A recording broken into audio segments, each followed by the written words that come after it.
سوال ہے کہ اللہ تعالیٰ نے بیٹا عطا کیا ہے اور معاشی حالات کی وجہ سے عقیقہ کرنا مشکل ہے، کیا جب حالات بہتر ہو جائیں تو عقیقہ کر سکتے ہیں؟ بسم اللہ والصلاۃ والسلام علی رسول اللہ، اما بعد۔ دعا ہے کہ اللہ تعالیٰ آپ کو اپنے فضل سے غنی فرمائے۔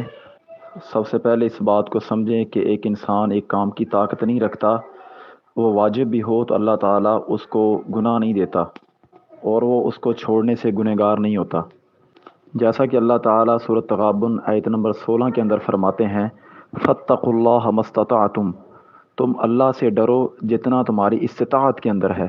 جب چیز انسان کی استطاعت سے باہر ہو جاتی ہے تو انسان گنہگار نہیں رہتا۔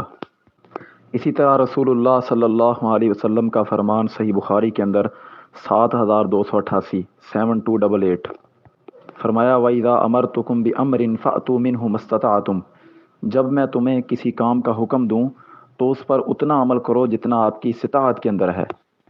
دوسری بات، جس شخص کے لیے مشکل ہو عقیقہ کرنا، اس کے رشتہ داروں کو، اس کے دوست احباب کو ایسے آدمی کے ساتھ تعاون کرنا چاہیے تاکہ وہ اپنے بچے کی طرف سے عقیقہ کی ادائیگی کر سکے۔ کسی دوسرے بھائی کی اولاد کی طرف سے بھی عقیقہ کیا جا سکتا ہے، جس طرح رسول اللہ صلی اللہ علیہ وسلم نے سیدنا حسن اور سیدنا حسین رضی اللہ عنہ کا عقیقہ کیا تھا، جو کہ سنن نسائی حدیث نمبر 4213 کے اندر موجود ہے۔ اب تیسری بات کہ وہ کوئی تعاون بھی نہ کرے، کوئی بھی نہ کرے، تو چونکہ عقیقہ 7ویں دن کیا جاتا ہے، لڑکے کی طرف سے ایک چھوٹا جانور، بکرا بکری، چھترا چھتری وغیرہ، اور لڑکی کی طرف سے ایک، تو اگر 7ویں دن بندہ نہیں کر سکتا، استطاعت نہیں ہے، تو بعد میں وہ کر سکتا ہے یا نہیں کر سکتا، اس کے بارے میں فقہائے کرام میں، علماء کرام میں دو رائے پائی جاتی ہیں۔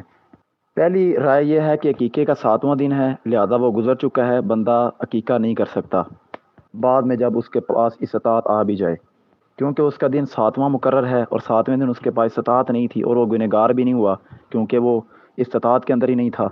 7ویں دن کے بعد عقیقہ کرنے کی کوئی صریح نص نہیں ہے۔ یہاں پر بعض لوگ ایک حدیث بیان کرتے ہیں جو مسند بزار کے اندر 1237 نمبر پر آتی ہے اور مصنف عبد الرزاق کے اندر 7960 نمبر پر آتی ہے، اسی طرح بہقی وغیرہ میں آتی ہے کہ ان النبی صلی اللہ علیہ وسلم اقا عن نفسہ بعد ما بعث نبیہ، کہ نبی علیہ الصلوۃ والسلام نے اپنے مبعوث کیے جانے کے بعد اپنا عقیقہ خود کیا۔ تو بات یہ ہے، یہ روایت قابل استدلال نہیں بن سکتی کیونکہ یہ روایت ضعیف ہے۔ اس کی سند میں عبداللہ بن محرر راوی جو کہ متروک ہے، اور طبرانی اوسط کی جو سند ہے اس کے اندر عبداللہ بن مثنی راوی وہ ضعیف ہے۔ مصنف ابن ابی شیبہ کی جو سند ہے اس کے اندر حفص بن غیاث ہیں، ان کی تدلیس ہے، لہذا یہ حدیث ثابت نہیں ہے۔ اب دوسری رائے علماء کے اندر یہ پائی جاتی ہے کہ 7ویں دن کے اندر اگر طاقت نہ ہو تو بعد میں بھی کیا جا سکتا ہے۔ اس بات کی کوئی صریح دلیل یا صریح واضح نص تو نہیں پائی جاتی۔ ایک روایت سے وہ جو صحیح ہے اس سے اشارہ ملتا ہے جس کی بنا پر انہوں نے یہ موقف اختیار کیا ہے۔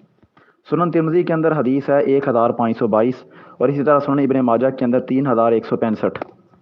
رسول اللہ صلی اللہ علیہ وسلم نے فرمایا، الغلام مرتہن بعقیقتی، بچہ جو ہوتا ہے اپنے عقیقے کے ساتھ گروی رکھا گیا ہوتا ہے، یذبح عنہ یوم السابع، جس کو 7ویں دن اس کی طرف سے ذبح کیا جائے گا۔ اس حدیث سے علماء کرام نے مین دو مسئلے نکالے ہیں۔ ایک، بعض لوگوں کا جن کا وجوب کا موقف ہے کہ عقیقہ واجب ہے، وہ بھی یہاں سے وجوب کے دلیل لیتے ہیں۔